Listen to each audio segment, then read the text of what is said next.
Welcome to beyond rainbow.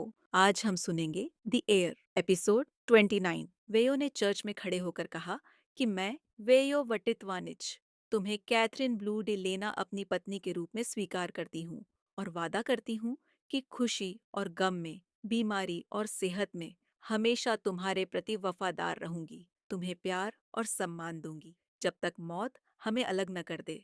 गांव के उस छोटे चर्च में वेयो ने प्रीस्ट के सामने ये वचन लिए, वहीं जहां उसने और उसकी प्रिंसेस ने सिंपल तरीके से शादी करने का फैसला किया था। कैथरीन ने जब शादी के लिए हाँ कहा तो उस पल से दोनों साथ आगे बढ़ने के लिए तैयार हो गए। समारोह बेहद निजी था, सिर्फ दोनों का, जिसमें उन्होंने अपने प्यार को कैथलिक ट्रेडिशंस के हिसाब से मनाया। ये किसी रॉयल वेडिंग जैसा ग्रैंड नहीं था, न मेहमान थे, न शोर शराबा। ये बस उनके लिए एक खास पल था। रिंग्स बदलने के बाद वेयो ने धीरे से कैथरीन का हाथ चूमा, अपने प्यार और वफादारी को जताते हुए। फिर कैथरीन की बारी आई। उसने कहा कि मैं, कैथरीन ब्लू डे लेना, तुम्हें वेयो वटितवानिच अपनी पत्नी के रूप में स्वीकार करती हूँ और वादा करती हूँ कि खुशी और गम में, बीमारी और सेहत में हमेशा तुम्हारे प्रति वफादार रहूंगी। तुम्हें प्यार और सम्मान दूंगी जब तक मौत हमें अलग न कर दे। कैथरीन ने हर शब्द दृढ़ता और खुशी से कहा और वेयो की उंगली में रिंग डाल दी। दोनों के बीच जो मुस्कानें बदलीं, उन्होंने उस दिन को और भी खास बना दिया। उस दिन से दोनों ने आधिकारिक तौर पर एक दूसरे को अपना जीवन साथी मान लिया। समारोह के बाद दोनों ने प्यार से एक दूसरे से कहा, वेयो प्रिंसेस ब्लू से प्यार करती है और ब्लू अपने प्रोटेक्टर वेयो से। इन शब्दों के साथ उनके मिलन की मुहर लग गई। दोनों ने मैडलिन में अपनी मैरिज को लीगली रजिस्टर कराने का भी फैसला किया, क्योंकि वहां सेम सेक्स मैरिज को मान्यता थी। वेयो ने अपनी वाइफ का हाथ थामे रखा। पेपरवर्क पूरा करने के बाद घर पर एक छोटी सेलिब्रेशन की तैयारी थी। उसी वक्त कैथरीन ने कैरल को देखा और वेयो को पुकारा। दरवाजे पर खड़े अपने ब्रदर को देखकर वो चौंक गई थी। उसने कुछ दिन पहले ही कैरल को शादी का फैसला बताया था और उसके भाई ने खुशी खुशी उसका सपोर्ट किया। कैरल ने मुस्कुराकर कहा कि मैं अपनी बहन की जिंदगी के सबसे अहम दिन को कैसे छोड़ सकता था। कैथरीन ने कैरल को थैंक्स कहा और वेयो ने प्रिंस कैरल को झुककर सम्मान दिया। कैथरीन ने अपने ब्रदर को गले लगाकर स्नेह जताया। प्रिंस ने गंभीर होकर कहा कि वेयो, अब से मेरी बहन का अच्छे से ख्याल रखना। वेयो ने तुरंत कहा कि प्रिंस कैरल, आप निश्चिंत रहें, मैं ब्लू की रक्षा और देखभाल अपनी जान से भी बढ़कर करूंगी, क्योंकि मैं उससे खुद से भी ज्यादा प्यार करती हूँ। लेकिन प्रिंस ने सिर हिलाकर कहा कि मुझे तुम्हारा ये जवाब पसंद नहीं आया। मुझे पता है कि तुम मेरी बहन से कितना प्यार करती हो, लेकिन मैं चाहता हूँ कि तुम खुद से भी प्यार करो। ब्लू तुम्हें बहुत चाहती है और तुम्हें भी उसे उतना ही चाहना होगा जितना खुद को चाहती हो। वेयो ने झुककर कहा कि वो समझ गई और अब से वो ब्लू को अपनी जान जितना ही प्यार करेगी। कैथरीन ने मुस्कुराकर अपने भाई को थैंक्स कहा कि उसने वेयो को समझाया।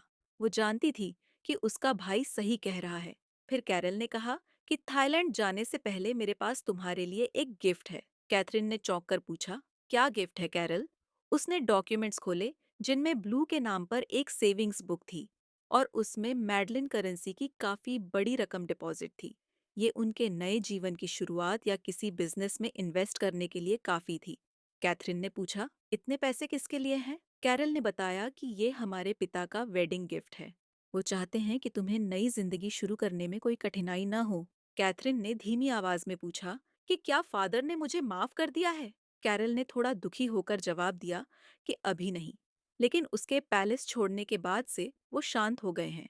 मैंने ही उन्हें तुम्हारी शादी के बारे में बताया। उन्होंने ज्यादा कुछ नहीं कहा, लेकिन आज सुबह एंटोनी के जरिए ये गिफ्ट भेजा। कैथरीन ने कहा, मेरी ओर से फादर को थैंक्स कहना और जब मैं मैडलिन से चली जाऊं तो उनका अच्छे से ध्यान रखना। कैरल ने कहा कि वो अपना ख्याल रखे और उम्मीद है एक दिन फादर उसे एक्सेप्ट कर लेंगे। वेयो ने सिबलिंग्स के बीच का ये प्यार देखकर मन ही मन सोचा कि कैथरीन कितनी लकी है कि उसे कैरल जैसा भाई मिला। उसके पास भी अपना परिवार था, जिसने मुश्किल समय में उसे संभाला था, और वो जानती थी कि उनके बिना वो और कैथरीन कभी नहीं मिल पाते। तभी कैरल ने वेयो की ओर देखते हुए कहा, वेयो, मैं अपनी बहन से बहुत प्यार करता हूँ और अब उसे तुम्हारे हवाले कर रहा हूँ। लेकिन अगर भविष्य में तुमने उसे कभी चोट पहुंचाई तो मैडलिन के मैक्सिमम पनिशमेंट के साथ मैं खुद तुम्हारे खिलाफ कदम उठाऊंगा। वेयो प्रिंस की इस गंभीरता से थोड़ा चौंक गई, लेकिन कैथरीन हंस पड़ी। उसने पूछा, कि ब्लू तुमने मुझे बताया था कि मैडलिन का मैक्सिमम पनिशमेंट एग्जीक्यूशन है। कैथरीन ने मुस्कुराते हुए हाँ में जवाब दिया। वेयो ने कैजुअली कंफर्म किया, तो अगर मैंने तुम्हें हर्ट किया तो प्रिंस कैरल मुझे एग्जीक्यूट कर देंगे? कैथरीन ने जवाब दिया कि हाँ, हो सकता है, क्योंकि कैरल अपनी बहन से बहुत प्यार करता है। वेयो ने प्रिंसेस की आंखों में देखते हुए कहा, मुझे यकीन है कि कैरल का प्यार मेरे प्यार से ज्यादा नहीं हो सकता। कैथरीन ने सीरियसली कहा, लेकिन तुम्हें कैरल की चिंता करने की जरूरत नहीं, क्योंकि मैं अपना ख्याल खुद रख सकती हूँ। वेयो ने मुस्कुराते हुए कहा, वैसे मैं अपने ओथ में एक बात कहना भूल गई। कैथरीन ने क्यूरियसली पूछा, और वो क्या है? वेयो ने जवाब दिया, अब से मैं ब्लू के हर ऑर्डर को जिंदगी भर फॉलो करूंगी। मैं अपनी पत्नी की हर आज्ञा का पालन करूंगी और उसे सबसे ज्यादा प्यार करूंगी। कैथरीन हंस पड़ी और बोली, ये बात तुमने खुद कही है और अब तुम इस बात से कभी पलट नहीं सकती। दोनों खिलखिलाकर हंस पड़ी और अपनी जिंदगी के नए चैप्टर की ओर कदम बढ़ाया। अब वो अलग रास्तों पर नहीं थे, बल्कि साथ थे। वेयो और ब्लू के प्यार का सफर शुरू हो चुका था। सीन चेंज होता है। कैथरीन ने वेयो को रोका और कहा, इतनी जल्दी नहीं। वेयो ने पूछा, क्या वो अभी तैयार नहीं है? कैथरीन ने समझाया कि उसका पूरा शरीर पसीने से भीगा हुआ है, इसलिए वो थोड़ा फ्रेश होना चाहती है। वेयो ने कहा कि उसे तो कुछ भी गंदा नहीं दिख रहा। कैथरीन हमेशा की तरह ही सॉफ्ट और अच्छी खुशबू में महक रही है। वेयो का प्यार भरा अंदाज इतना इंटेंस था कि कैथरीन के लिए अपनी डिजायर कंट्रोल कर पाना मुश्किल हो रहा था। जैसे ही वो दोनों वेडिंग सेलिब्रेशन डिनर से लौटे और घर के दरवाजे के भीतर कदम रखा, वेयो ने एक पल भी बर्बाद नहीं किया और कैथरीन की कमर पकड़ ली। कैथरीन कुछ कह पाती उससे पहले ही वेयो के सॉफ्ट होंठ उसके पास आ चुके थे, लेकिन कैथरीन को स्ट्रिक्ट होना पड़ा, क्योंकि वो चाहती थी कि उनकी पहली रात एक कपल के रूप में खास और यादगार हो। कैथरीन ने उसे याद दिलाया कि वेयो ने अभी वादा किया था कि वो उसकी हर बात मानेगी। वेयो ने कहा कि वो बस ब्लू को प्यार करना चाहती है। कैथरीन ने समझाया कि उसे बस थोड़ा और इंतजार करना होगा। वेयो ने जवाब दिया कि वो उसके लिए हमेशा इंतजार कर सकती है। कैथरीन ने कहा कि बस 20 मिनट और। वेयो ने मासूमियत से सिर हिलाकर अपनी वाइफ की बात मान ली, भले ही उसके लिए अपनी चाहत को काबू में करना मुश्किल था। बिना शिकायत किए उसने कैथरीन को छोड़ दिया और इतनी स्वीट और ओबीडियंट होने के इनाम में कैथरीन ने जाते जाते उसके गाल पर एक सॉफ्ट किस दिया। प्रिंसेस हमेशा ऐसा करती थी। वेयो के सबसे पैशनेट और इम्पेशेंट पलों में वो उसे टीज करती थी। रात खामोशी से भर गई थी। चारों तरफ एक मोहब्बत भरा सन्नाटा फैला हुआ था। लंबे इंतजार के बाद वो पल आखिर आ ही गया, जब वो दोनों अपनी फीलिंग्स बिना किसी बंदिश के जता सकते थे। लेकिन सब उतना स्मूथ नहीं था जितना कि उसे होना चाहिए था। वेयो के हर हरकत में हिचकिचाहट साफ झलक रही थी। एक स्वीट और लॉन्ग किस के बाद कैथरीन ने धीरे से अपना चेहरा पीछे हटाया और उनके बीच थोड़ा फासला बनाया, क्योंकि रोमांटिक पल को आगे बढ़ाने के बजाय वेयो रुक सी गई थी।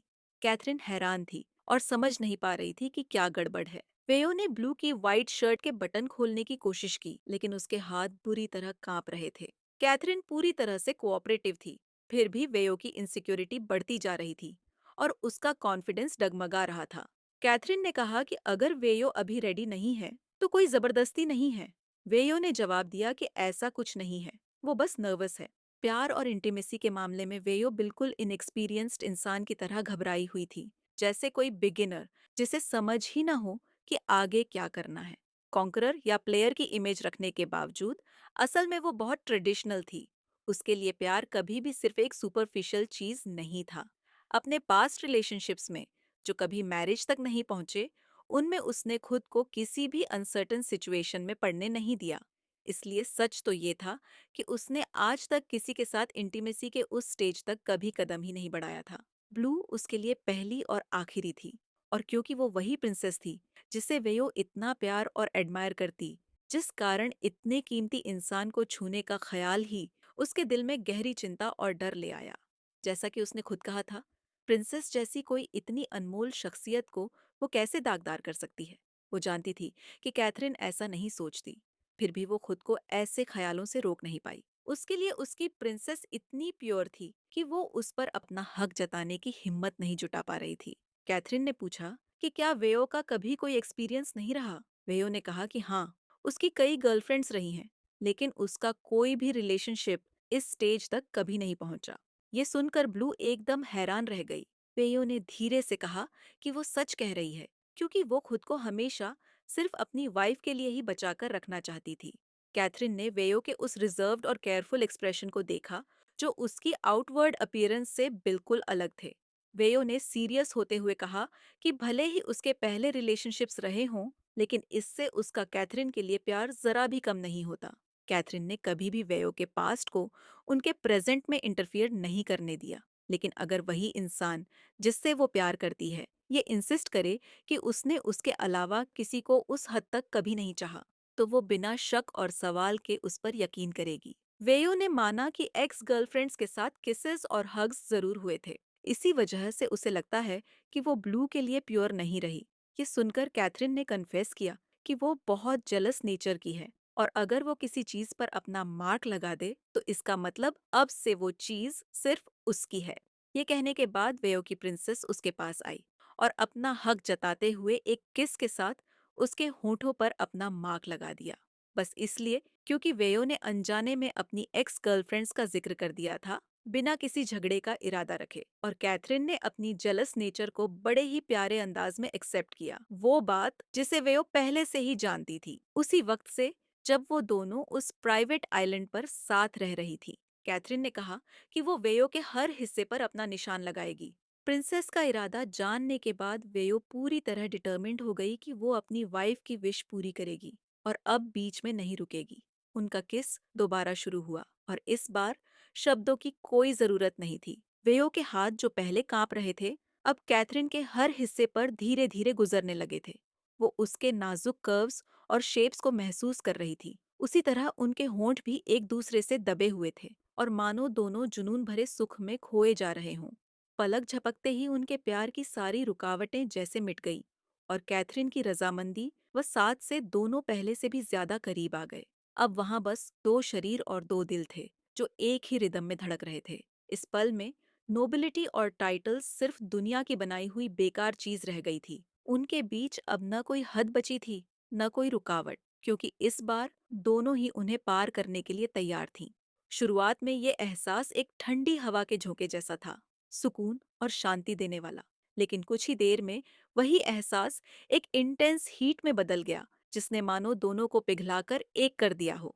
और जब वो तूफान थमा, तो मानो सपनों के अंत में किस्मत ने एक नरम हवा लौटा दी हो, जो अपने साथ फुलफिलमेंट और सेटिस्फैक्शन का एहसास भी ले आई। कैथरीन ने थकी धीमी आवाज में पूछा कि अब वेयो आगे क्या करने वाली है। उसका चेहरा अब भी वेयो के कंधे पर टिका हुआ था। वेयो ने टीजिंगली जवाब दिया कि अब वो ब्लू का थ्रोन बनेगी। वो उसकी प्रिंसेस के लिए एक सॉफ्ट जेंटल थ्रोन होगा, जहां वो सबसे ऊपर बैठ सकती थी। उसे बस कमांड करना होगा और वेयो उसकी हर विश पूरी करेगी। या अगर कैथरीन खुद कंट्रोल लेना चाहे, तो वेयो पूरी तरह सरेंडर करने को तैयार है, जब तक ये लंबी रात गुजर न जाए। ये वीडियो यहीं खत्म होता है। मिलते हैं अगले वीडियो में। लाइक, सब्सक्राइब और कमेंट करना न भूलें। तब तक के लिए मस्त रहें, व्यस्त रहें और हमेशा चैनल पर बने रहें। Lots of love. बाय।